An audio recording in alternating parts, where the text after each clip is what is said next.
Welcome back to the Attainment Podcast. Today's guest is someone who's been at the frontier of both technology and society, Murray Simser.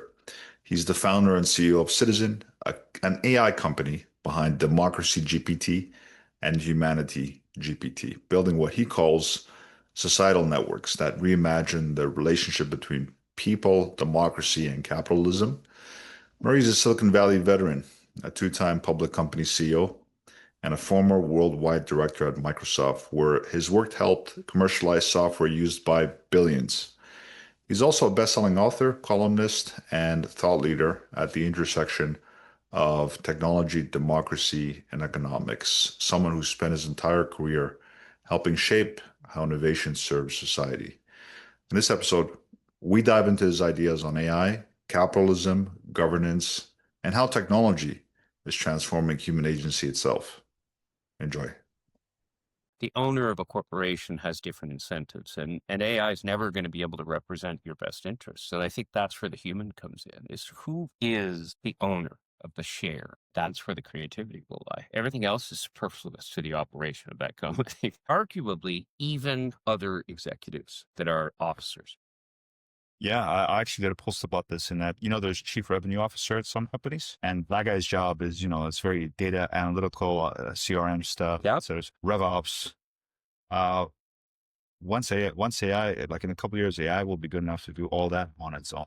And that person will now no longer have to report to, say, some sales guy. They'll just be a tool the sales guy has. Yeah. And it's a funny thing. People laugh at me when I make these proclamations. And then I say to them, okay, well, let's go back in the history of the world and let's look at how intense humanity's contribution to productivity was and how the systematic elimination of human labor in productivity elements resulted in something great. So, for instance, you couldn't even calculate a 6 decimal thing without having dozens of people around before the creation of, say, the logarithm, which allowed us to simplify large-scale calculations. That's a software. It's a 16th century software. It's an equation that eliminated all the human calculators that existed to create astrological tables. Okay, so that's a good example of one. And then you have another level. You come to the 18th century, and we're starting to get the rudimentary computing systems. The Babbage's difference engine, which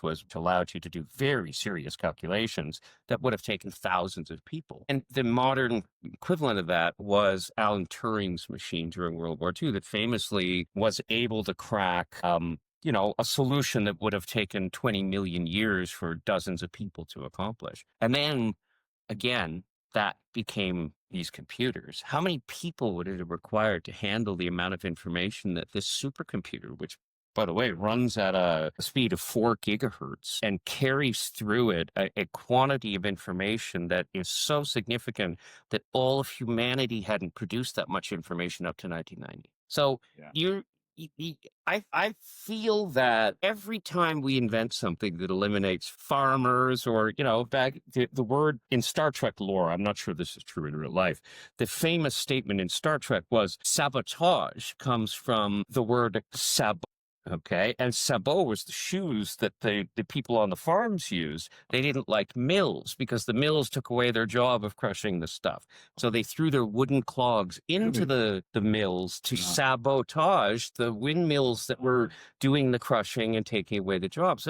This story is as old as time. The fact of the matter is technology emancipates us from the bullshit of day-to-day activity, okay? And it usually ends up emancipating people in ways they couldn't expect. So today they're worried about not having that job. In 40 years, the consequences of not having that job means that every person on the planet will live 100 times better than you did 40 years ago. You got me on my soap. This is like what people really want to hear.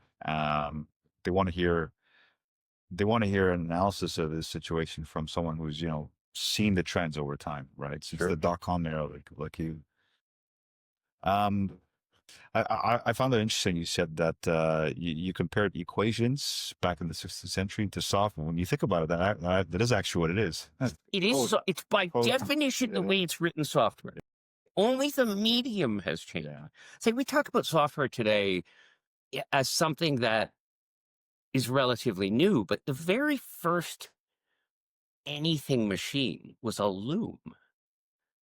A loom. A loom is what we don't even misunderstood is the loom that we don't even think about it as fake. This is a textile, okay?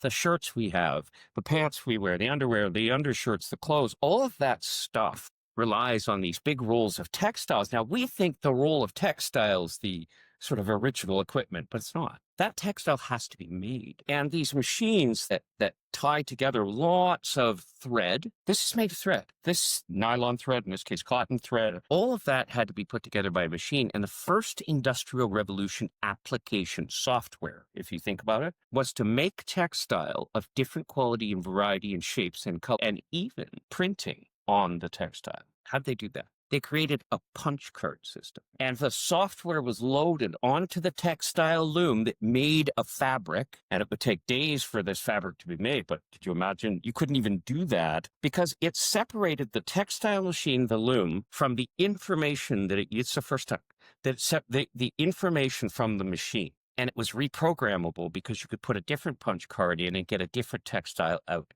And you could even produce pictures of a human being. And the most complex punch card system in the loom, the sort of origin story of the Industrial Revolution, this was the first Industrial Revolution application. This is also software. Software is just information. Okay. Information management is what software does.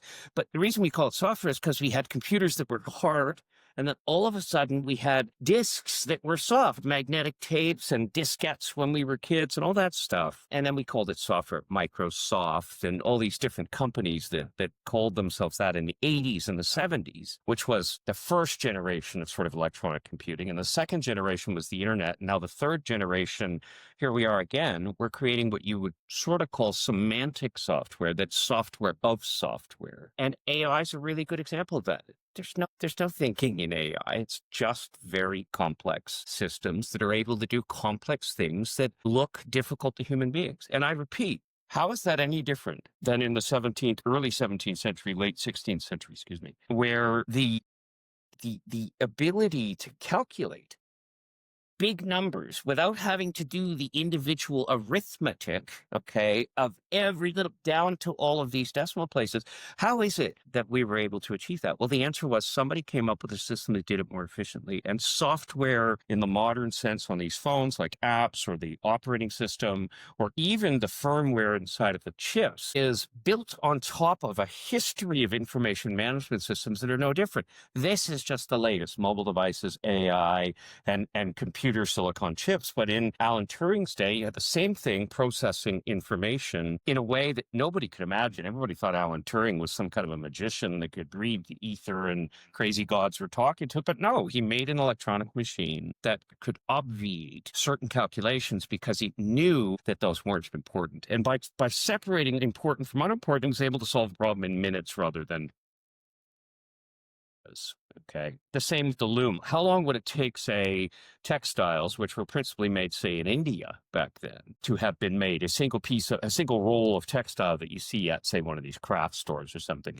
That would have taken a lifetime to produce because you'd have little old ladies spinning this stuff and then they would try to weave it together with sticks. And this was that's why you had a whole bunch of grannies all sitting around in a village making fabric. And the fabric wasn't very efficient, couldn't make it very small, it wasn't very strong. You bought one your whole life and you wore it.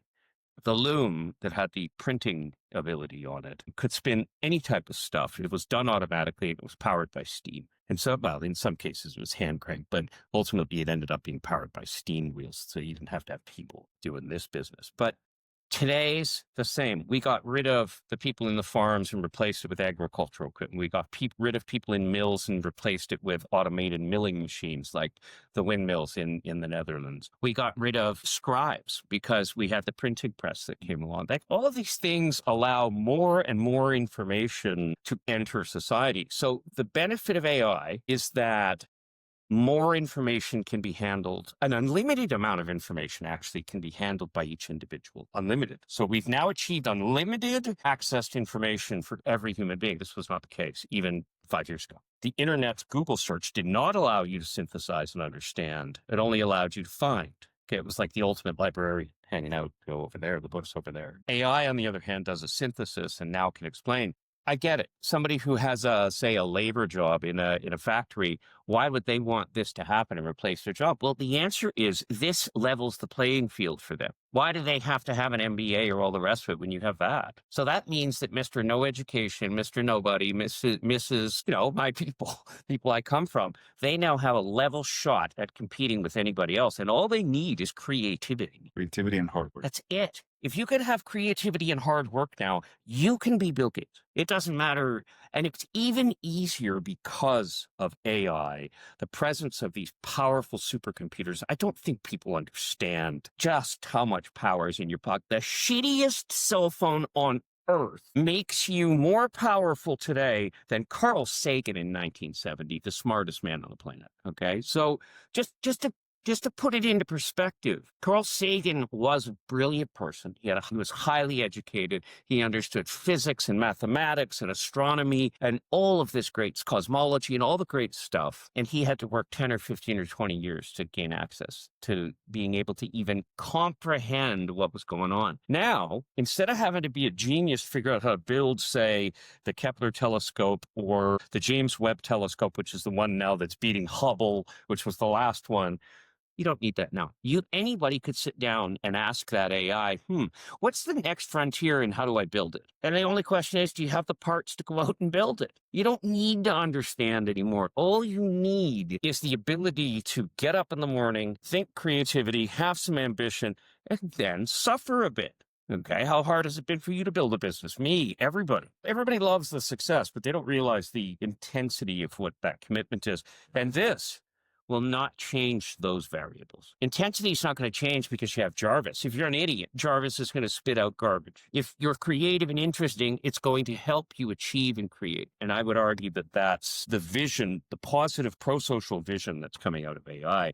We are quite literally being emancipated. Now, freedom is scary to a lot of people, okay? Because they've grown up straight A's, I don't know how to misbehave. I could never fail. I would have a mental breakdown. But freedom, we've just given people so 10 years ago, I made an argument that was, we basically live, even the poorest person in this country today lives as if they had 100 servants.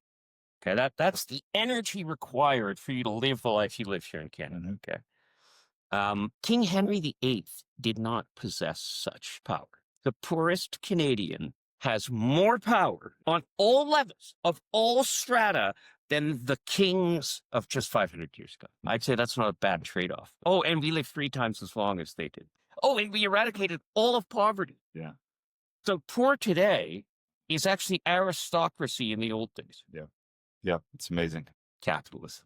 Yeah. Since capitalism was invented, and then since the Industrial Revolution and then the Second Industrial Revolution, we're now in the fourth. It's really refreshing because if you go on YouTube, you see lots of it. Everybody's afraid. Nobody, afraid sells. Exactly. We should probably do some doom and gloom for your podcast, because then you could make a title that says "End of the Line for All Jobs." Yeah. It does seem to perform well. The fear gets attention. The algorithms that are currently managing the entire world, there are about 6 or 7 of them that I would argue are sort of the main guys. If you think about in the old days, before the sort of social revolution of those algorithms, you had search. Okay. And so there were dominant players then, Microsoft, Apple, Google, and a few other companies that sort of dominated. If you go back before that, it was Apple and Microsoft fighting it out for operating system dominance. Then you had in the 90s the browser wars, and all of these things ultimately will contribute super positively, I think, to our society, period. It is looking that way. So in terms of AI being able to think on its own, like genuinely think, it sounds like you're in the Apple camp with your latest report that published. You know what? I think Apple. I have a funny thought about Apple. I think Apple is great. They have a great research group, just like Microsoft has a great research group. Despite Apple's prognostications about whether or not something thinks or doesn't think, I don't think that's the right question. Anybody who is in the sort of industry, and by that, I don't just mean somebody who's related to tech, but people who are actually part of building these things, that understands what's happening in the background. None of them think it can think. I don't think that thinking or consciousness is a way to answer the question. I still think that the question's correct. It's just formulated completely incorrectly. The question is the same as Alan Turing. When Alan Turing invented his machine, people thought it could think. By the way, Frankenstein, machines that can think, okay? Like we have been afraid of machines that can think going back all the way to ancient Greece where we have the Oracle of Delphi. Okay, a little machine that would, oh, look, it's a machine. It's a fucking machine. It was a steam-powered machine. It was nonsense, okay? It was, but it dinged and it stuck its thing out and you paid money for it. That was like going to church, for them. They believed in the Oracle of Delphi. Well, that was technology. And what it was automata, I guess you would describe it as some kind of a little, those little toys as kids. Oh, the arm goes up and down. It's made of metal from the 70s or something. There's nothing to it. But humans are always afraid of what they don't understand. And so what human beings typically do is once they've assessed that something could potentially threaten us, okay? So for instance, in the Peloponnese and the whole sort of Greek area, if you think about it, the islands, there was a lot of volcanism that existed back then. Well, instead of understanding what the volcanism was, what did they do? They anthropomorphized the volcano and then they went to the Oracle of Delphi and said, oh, I'll pay 50 cents. Don't make the mountain mad. Because it's just like a human. The mountain's upset. It's thinking. It knows what I'm thinking. It knows I'm bad. So now it's going to get me with lava. Why'd we invent religion? Same deal. Okay. We try to make ourselves comfortable, I think, as human beings when we have things that are so daunting that will change things so much that we invent stories. And the story we've invented for AI is the oldest story in the book. All books. It's in the Bible. It's everywhere, okay? This describing something as having human character.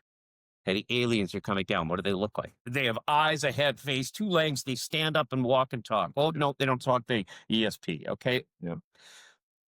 None of that stuff makes any sense to anybody who actually sort of does rigorous study. Alan Turing said, look, machines are different. Of course they don't think, okay? You can have two views on a human being. We're the executive function at the top of a food chain that starts at bacteria and cells. It ends at some prefrontal cortex. And this collectively gives the incentives that drive my decisions. So my body has needs. I need nutrition. And all of those needs work out to me trying to figure out how to get all my needs met. That's the Maslowian theory of humanity. And we apply that to us because we are mostly afraid of the behavior we do in life towards others, okay, like war and killing and all the rest of the things.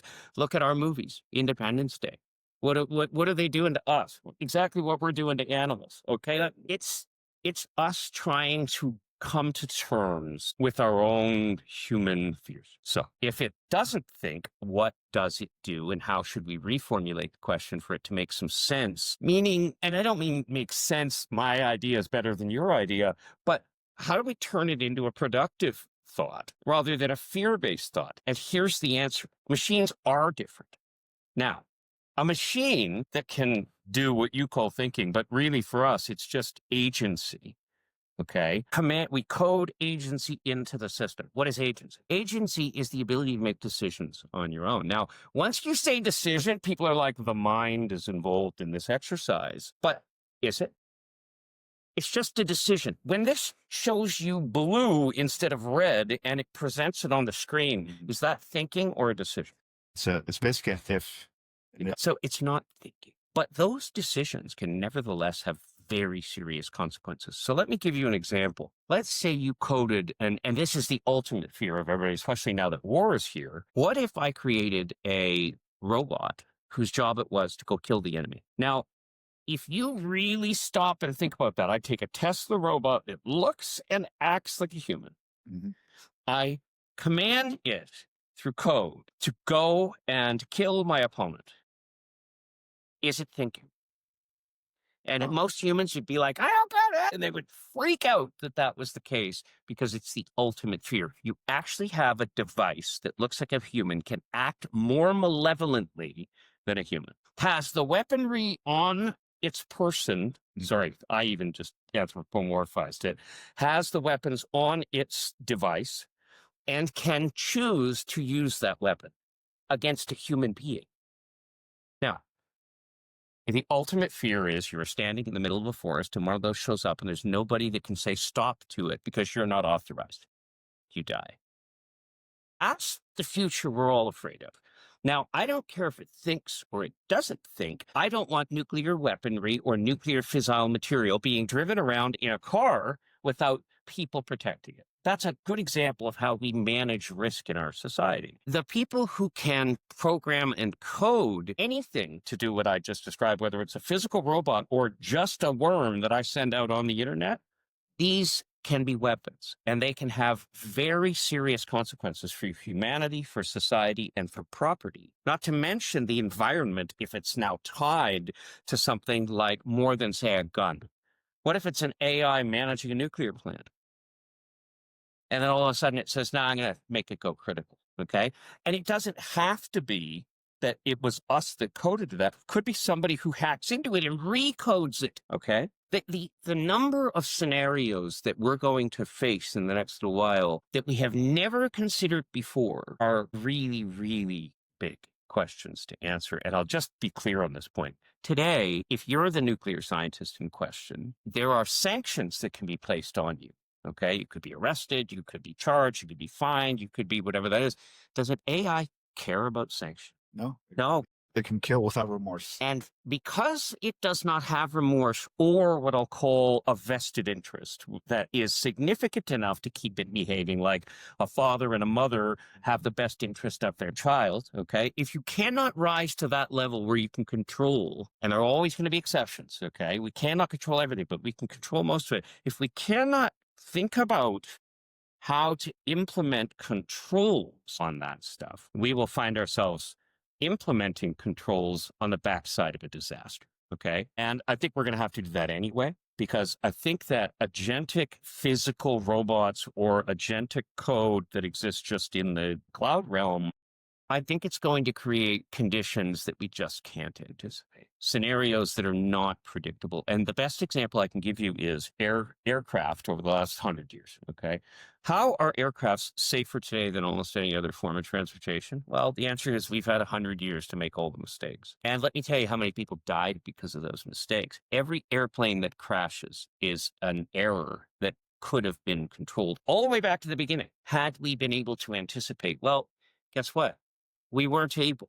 So when we created jet aircraft, okay, we had just begun the creation of pressurized bodies up in the air. And how do you build a pressurized body? Well, we don't have a clue. Okay, we've never done this before.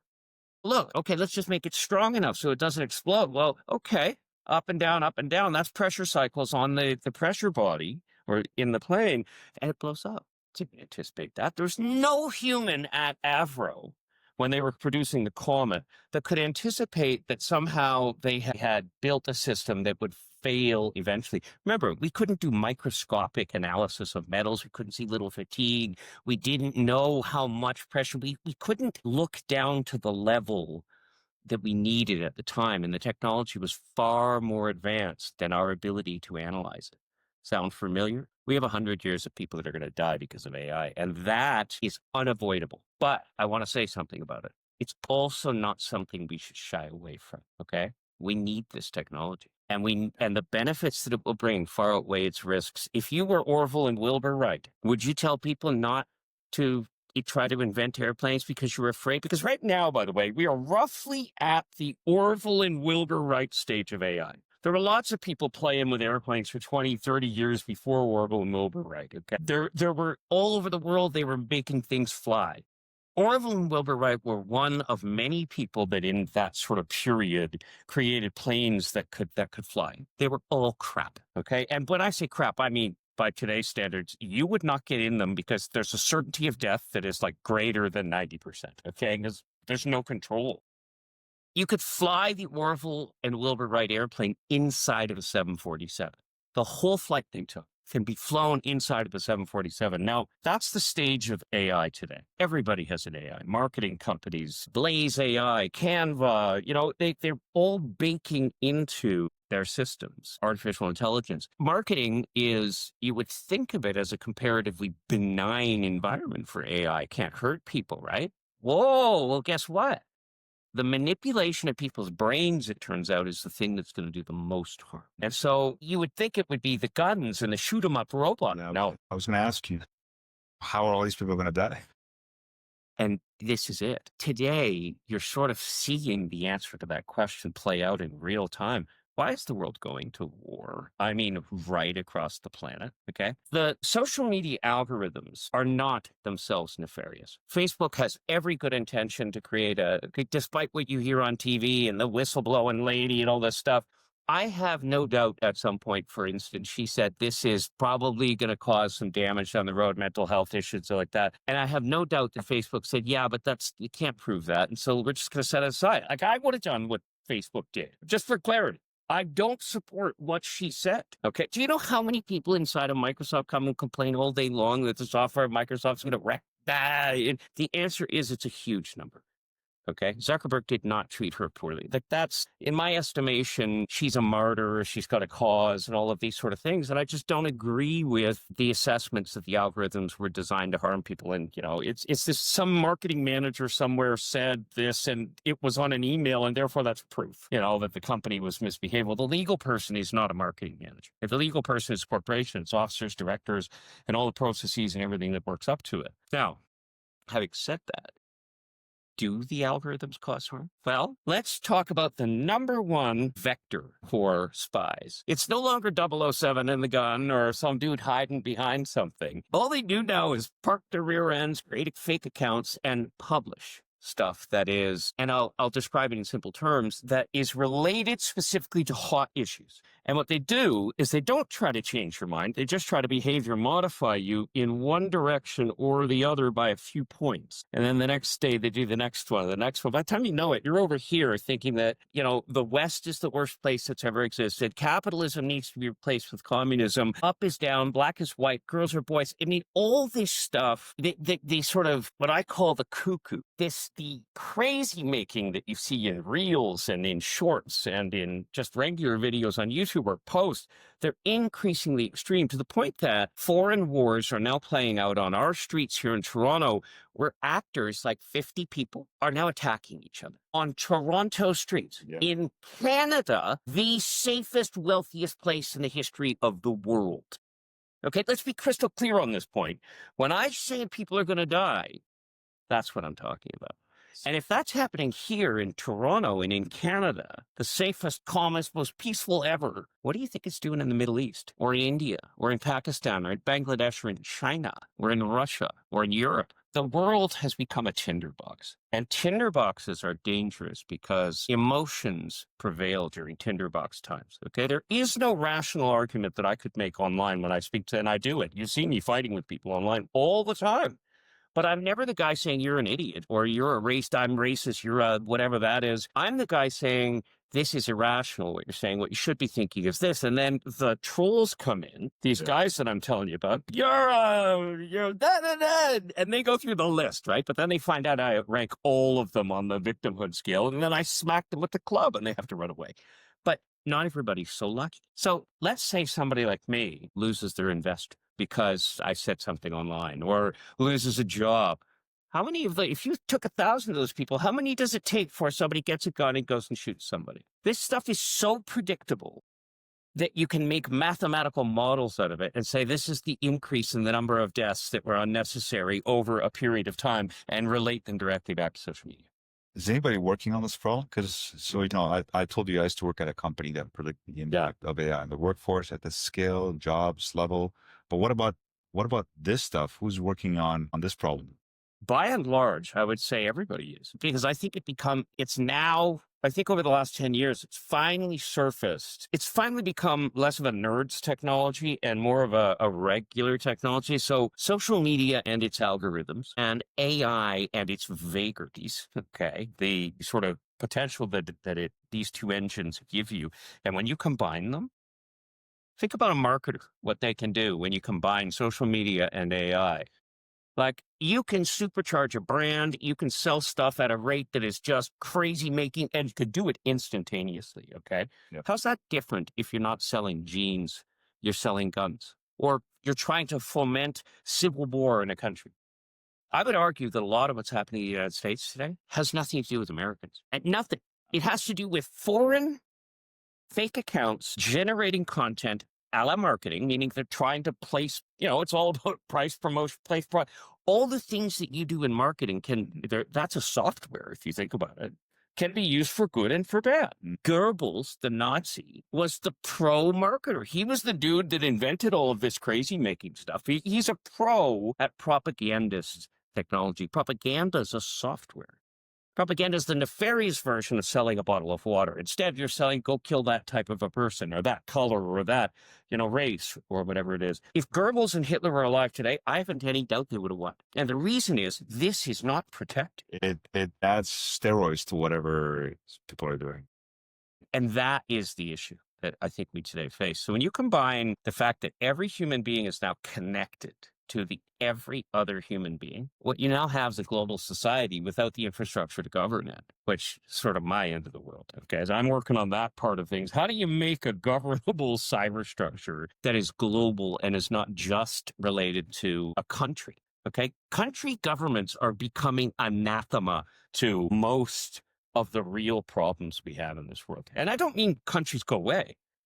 Okay, I don't mean that they don't continue to do education, all the, roads and all that. They will continue to do all of that. But just in the same way that the printing press came along and completely destabilized Christendom. Remember, there was a Europe before Europe. It was called Christendom, okay? All the Catholics, and we had our knights and crusades, and we walked Templars, banking. That world came apart after the arrival of the printing press. And why was that? Prior to the arrival of the printing press, the what you guys in marketing call share of voice, okay, is equal to X. And if you get a lot of it, good. If you get a little, not good. You can measure that in 100 different ways, but let's just say it's measured out of 100 today. Okay. What is your share of voice percentage? The share of voice in the, what I'll call olden days, okay, the prior to the arrival of printing, which was Gutenberg's press in Europe, and in other places there was a less complex, that was movable type press. In Asia, you had some less complex presses. But these presses were a software, okay, a technology that humans invented that allowed for an acceleration of the quantity of information that you saw orders of magnitude greater. You as a human being prior to the printing press had a total available set of information equal to 2. And that's actually where our recording unfortunately cut off. Our camera glitched right as we were getting into some really good stuff, unfortunately. So we lost the rest of the footage. But Murray had so many powerful insights about AI, governance, and how technology can actually make society better. And honestly, we barely scratched the surface. But not to worry, he'll definitely be back on the show soon. And we'll pick up where we left off and go even deeper into these same topics and ideas around AI, capitalism, and the future of human society. In the meantime, you can check out Murray's work at citizen.world. That's CITIZN.world. So citizen without the E at the end. Or follow him online on LinkedIn. He's always sharing very thoughtful takes on where all this is heading. Thanks for tuning in, and stay tuned for part 2 with Murray Simser coming very soon.